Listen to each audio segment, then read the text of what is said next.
안녕하십니까? 오늘은 생활 한자 살펴보는 시간 가져볼까 합니다. 다음 청국장, 상인, 이름, 바지의 보기 가운데 한자어인 것은 무엇일까요? 정답은 청국장과 상인입니다. 콩을 통째로 발효시켜 그대로 먹으므로 영양 손실이 적고 뇌졸중을 예방하는 등 건강에 매우 이로운 것으로 알려져 있는 음식인 청국장은 맑을 청, 누룩국, 장장의 한자로 이루어져 있습니다. 장사하는 사람을 뜻하는 상인은 장사 상자와 사람 인자의 합자로 이루어진 한자어입니다. 청국장의 유래와 상인이라는 한자어가 어떻게 만들어지게 되었나 각 글자 공부하면서 함께 이야기 나누어 보겠습니다. 청국장 소리내어 읽어보겠습니다. 맑을 청, 누룩국, 장장. 삶은 콩을 더운 데서 푹 피워서 만드는 청국장은 고구려 시기 만주 지역 기마민족들이 단백질 섭취를 위해 안장 밑에 삶은 콩을 넣어 다니던 것이 한반도로 유입되었다는 설이 있고, 혹은 전통 동아시아 사회에서는 짚을 이용해 무언가를 만드는 일이 매우 흔했으므로 콩의 유래와 더불어 자생적으로 만들어진 음식으로 보는 설도 있습니다. 그러나 청국장을 다른 말로 싸움 전, 나라 국, 장장자를 합자하여 전국장이라고도 하는 것으로 보아서는 17세기 병자호란 때 청나라 군대의 식량으로 쓰이던 장이 유입되어 청국장이라고 부르게 되었다는 설이 힘을 얻고 있습니다. 된장은 발효시켜서 먹기까지 몇 달이 걸리지만 청국장은 콩을 통째로 발효시켜 담근 지 2, 3일이면 먹을 수 있는 것이 큰 장점인데요. 아마도 전쟁할 때는 한 곳에 오래 주둔하지 못하고 자주 이동해야 해서 장이 익을 때까지 기다릴 수 없으므로 된장처럼 발효시켜서 먹기까지 몇 달이 걸리는 음식 대신 바로 만들어 먹을 수 있는 속성장의 형태로 청국장이 생겨난 것으로 보입니다. 전시에 단시일 내에 제조하여 먹을 수 있게 만든 장이라 하여 전국장, 또는 청나라에서 배워온 것이라 하여 청국장이라고도 하며 전시장이라고도 부릅니다.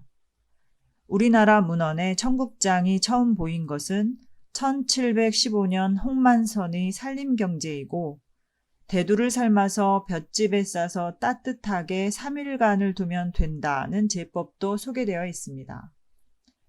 청국장이 병자호란 이후에 널리 알려진 부식이었음을 짐작해 볼 수 있는 단서라 하겠습니다. 이어서 청국장에 쓰인 각 글자 살펴보겠습니다. 화면 상단의 맑을 청자 필순 확인하시면서 공부하도록 하겠습니다. 맑을 청자 오른쪽 부의 구성자로 쓰인 푸를 청자 이야기를 먼저 하겠습니다. 푸를 청자는 우물가에 핀 푸른 초목을 그린 것으로 푸르다라는 뜻을 가지고 있는데요. 맑을 청자는 이렇게 푸르다라는 뜻을 가진 푸를 청자에 물수자를 결합하여 물이 푸를 정도로 맑다는 뜻을 표현하고 있습니다. 즉, 물이 푸르다, 물이 맑아서 푸르르다, 물이 깨끗이 맑다의 정도로 의미를 확충하게 된 것입니다. 이어서 맑을 청자를 활용한 한자어 살펴보겠습니다. 예로부터 우리나라 사람들은 조상 숭배를 중요한 덕목으로 인식하여 명절과 집안 제사에 청주를 올리는 것을 중요한 예법으로 지켜왔고, 천지신명에 대한 최고의 성의 표시로 맑은 술만한 것이 없다고 여겼습니다. 그래서 주식으로 먹어왔던 쌀로 빚은 술이 가장 순수한 향기를 간직한다는 인식에서 쌀을 이용하여 맑은 술, 즉 청주를 얻고자 노력하였습니다. 일제시대 때 일본인들이 우리나라의 탁주나 맑은 술은 조선주라 하여 따로 이름하고 자기들의 맑은 술을 청주라 하였다고 하는 주장도 있습니다만 맑을 청, 술주의 글자적 의미로 비교적 맑게 걸러낸 술을 통칭하여 쓰는 청주라 칭하면 되겠습니다. 소리내어 함께 읽어보고 가겠습니다. 맑을 청, 술주, 청주. 누룩국자의 필순 익히시면서 이야기 나누겠습니다. 누룩국자는 보리맥자와 움킬국자의 합자로 성씨 하나로도 쓰며 술을 만드는 재료인 누룩 혹은 술의 뜻으로 쓰이는 글자입니다. 여기서 누룩이란 곰팡이를 번식시켜 막걸리 등의 술을 빚을 때 사용하는 발효제인데요. 누룩이 처음에 만들어진 것은 중국 춘추전국 시대로 알려져 있고 우리나라에서도 삼국시대 이전부터 제조되었던 기록이 있습니다. 전통적으로 누룩은 밀과 보리, 쌀, 기장, 조 등의 곡물을 이용하여 만들어 왔는데 술의 주 원료가 되는 전분질 중심의 곡물이면 모두 가능합니다. 그러므로 왼쪽 부에 쓰인 보리는 여러 곡물의 대표로 글자에 활용된 것으로 보아야 타당합니다. 또한 오른쪽 부에 쓰인 쌀미와 쌀포의 합자인 움킬국자는 곡식을 손으로 움켜쥐는 모습을 본뜬 글자이므로 누룩을 만들기 위해 적당한 양의 곡식을 손으로 계량하는 의미를 담고 있습니다. 현대인들에게는 누룩이 매우 생소한데요. 화면을 소리내어 읽으면서 확인하고 가도록 하겠습니다. 누룩이란 보리, 밀, 쌀 등을 통째로 거칠게 갈아 볏짚과 함께 적당한 온도에서 곰팡이를 번식시켜 막걸리 등의 술을 빚을 때 사용하는 발효제이다. 왼쪽 부에 쓰인 보리는 여러 곡물의 대표로 이 글자에 활용된 것이고 오른쪽 부에 쓰인 움킬국자는 곡식을 손으로 움켜쥐는 모습을 본뜬 글자이므로 누룩을 만들기 위해 적당한 양의 곡식을 손으로 계량하는 의미를 담고 있다.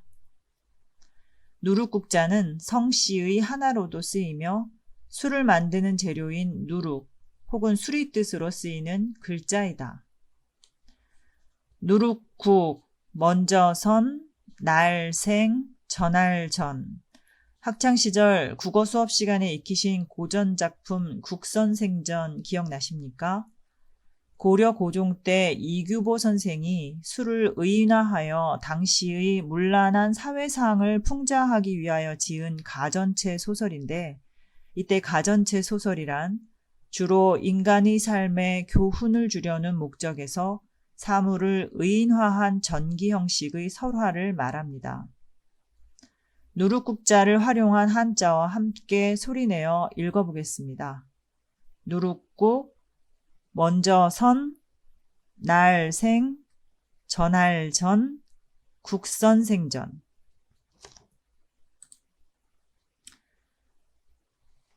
이어서 된장, 고추장 등에 쓰이는 장장자의 필순 확인하시면서 공부하도록 하겠습니다.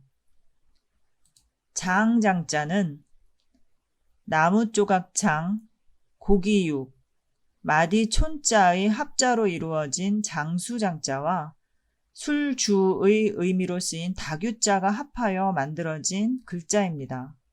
이때 장수장자의 구성자로 쓰인 달월 모양의 글자를 고기육이라고 말씀드리는 것은 의미는 고기이면서 달월자로 자형만 바꿔 쓰고 있기 때문입니다. 또한 하단부에 닭유의 자형으로 쓰고 있는 글자 역시 의미는 술로 활용되고 있음을 알고 글자를 이해하면 장의 제조 방식이 뚜렷해지는데요. 글자에 쓰인 수리 의미가 발효라는 것은 충분히 감안할 수 있는 구성자이나 고기 육자는 왜 쓰였을까 등 막상 우리가 알고 있는 고추장 된장의 제조 방식과는 차이가 있는 듯하여 의문이 생기실 겁니다. 옛 중국에서는 고기를 햇볕에 말려서 고운 가루로 만들어 술에 담그고 여기에 누룩과 소금을 섞어 항아리에 넣어 숙성시키는 것을 육장이라 하였습니다. 장장자의 구성자인 고기 육자와 술주자의 쓰임을 이해할 수 있는 자형이라 하겠습니다. 그러면 우리 고추장, 된장 등에는 어째서 장장을 쓰는 것일까요? 오늘날 농학계에서는 콩의 원산지를 우리나라로 보는 시각이 있는데요. 심지어 야생콩이 자생적으로 널리 재배되고 당대의 세계 최대 생산국이었다는 주장도 있습니다. 그래서 오랜 콩의 역사만큼이나 콩 요리가 다양하게 발달하였고 고기 대신 흔한 식재료인 콩을 소금에 넣어 항아리에 버무려 숙성시키는 발효식품을 만들고 장이라 하였던 것입니다. 즉 중국의 장은 고기육, 장장, 육장이고 우리 장은 콩두, 장장, 두장이었습니다. 장장자를 활용한 한자어 살펴보겠습니다.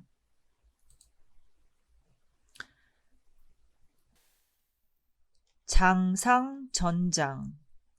어떤 일의 내막에 대하여 아주 확신을 얻었을 때 절대로 그렇지 않다는 뜻으로 사용하는 손바닥에 장을 지진다는 뜻인 장상, 전장은 손바닥 장자, 윗상자, 다릴 전자, 장장자의 합자입니다. 이때 구성자로 쓰인 손바닥 장자는 얼마 안 있어 다가올 겨울용 방한 제품인 한자어 장갑에도 쓰이는 한자인데요. 하단부에 쓰인 손수자가 손바닥의 의미를 충분히 드러내고 있음을 글자를 보시면서 확인할 수 있습니다. 다릴 전자의 경우는 앞전자의 모양자로 앞서 학습한 바 있으므로 기억하고 계시리라 짐작합니다. 다양한 꽃을 고명으로 하여 기름에 지져낸 화전이라든가 전병류에 쓸 수 있는 한자입니다. 다음 한자어 보시겠습니다. 자장면. 자장면은 터질작, 장장, 밀가루 면자의 합자로 이루어진 한자어입니다. 이때 쓰인 터질작자는 기름에 튀기다, 기름에 조리다 라는 다양한 뜻을 가지고 있어 고기와 채소를 넣어 볶은 중국식 된장에 국수를 비벼 먹는 한국식 중국 음식을 표현하기에 적절한 한자입니다. 오른쪽 하단의 자장면 이미지를 참조하시기 바랍니다. 그리고 한 가지, 자장면의 발음은 규범과 실제 사용 간의 차이에서 야기된 불편을 해소하기 위하여 자장면과 짜장면을 모두 표준어로 인정한 바 있습니다. 익숙하신 대로 발음하시면 되겠습니다. 다음 한자어 보겠습니다. 계란장은 간장에 달걀을 넣고 삭히거나 절인 반찬 종류로 닭게자와 알란자, 장장자의 합자로 이루어진 한자어입니다. 복습하겠습니다. 손바닥 장, 윗상, 다릴전, 장장, 장상, 전장, 터질작, 장장, 밀가루면, 자장면, 닭게, 알란, 장장, 계란장. 이어서 청국장을 달리 이르던 말 전국장의 각 글자 살펴보겠습니다. 싸움 전자의 필순 익히시면서 이야기 나누겠습니다. 싸움 전자는 호딴자와 창과자가 결합한 모습으로 싸움이나 전쟁이라는 뜻을 가진 글자입니다. 왼쪽 부에 쓰인 호딴자는 새총 모양으로 생긴 고대의 사냥도구를 그린 것으로 이렇게 사냥이나 무기로 사용하던 도구에 창과 자가 결합한 싸움 전자는 고대에 사용하던 대표적인 무기들을 나열해 서로 다툰다는 뜻을 표현한 것입니다. 즉, 전쟁을 뜻하는 글자입니다. 싸움 전자의 구성자로 쓰인 홑단자를 활용한 한자어를 살펴보면 복잡하지 않고 간단함을 의미하는 한자어 단순을 만들 수 있는데요. 이때의 순수할 순자는 가는실 사자와 진칠 둔자가 결합한 모습으로 염색하지 않은 자연의 시를 뜻합니다. 이어서 싸움 전자를 활용한 한자어를 살펴보면 싸움 혹은 국가 간에 싸우는 일을 의미하는 전쟁이 있는데요. 싸움 전자와 손톱을 드러내고 손으로 치며 싸운다는 뜻의 다툴쟁자가 합자하여 만들어집니다. 학습한 한자어 소리내어 읽어보겠습니다. 홑단, 순수할 순, 단순. 싸움 전, 다툴쟁, 전쟁. 이어서 한자어 상인 살펴보겠습니다. 오늘날 장사하는 사람의 의미로 쓰이는 상인이란 본래 상나라 사람이라는 뜻의 한자어입니다. 상나라는 하나라를 멸망시킨 탕왕이 건국한 나라로 은나라라고 불리기도 합니다. 훗날 상나라는 주나라에 의해 멸망했는데 이때 주나라는 상나라를 깎아내리기 위해 수도였던 은을 나라 이름으로 불렀습니다. 우리는 굳이 상나라 사람들을 깎아내릴 이유가 없으니 은나라 사람이라 하지 않고 상나라 사람으로 칭하겠습니다. 주나라가 상나라를 멸망시킨 이후 상나라 사람들, 즉 상인들은 정치에서 배제되어 하는 수 없이 장사를 시작했는데 장사 수완이 매우 뛰어났다고 합니다.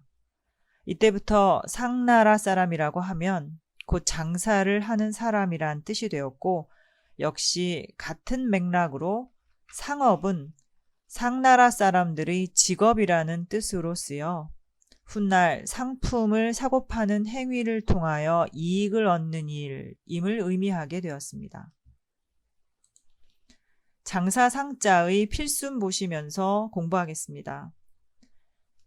장사상자는 장사나 상나라라는 뜻을 가진 글자로 상자에 쓰인 입구자는 물건을 팔기 위해 소리 지르는 모습을 표현하기 위해 구성자로 쓰인 글자입니다.